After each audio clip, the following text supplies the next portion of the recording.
தேசிய மாணவர் சிப்பாய் படையணியின் 2026ஆம் ஆண்டுக்கான விளையாட்டுப் போட்டிகள் யாழ்ப்பாணம் துரையப்பா விளையாட்டரங்கில் நேற்றும் இன்றும் நடைபெற்றன.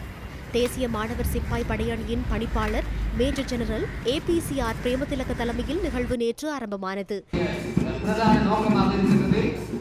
இலங்கையில்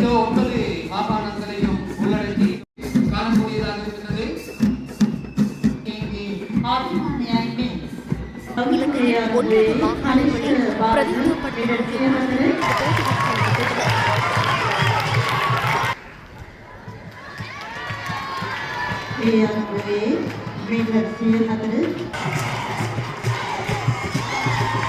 இதனிடையே 2ஆம் நாள் நிகழ்வில் வடமாகாண ஆளுநர் நாகலிங்கம் வேதநாயகன் தலைமையில் இன்று நடைபெற்றது.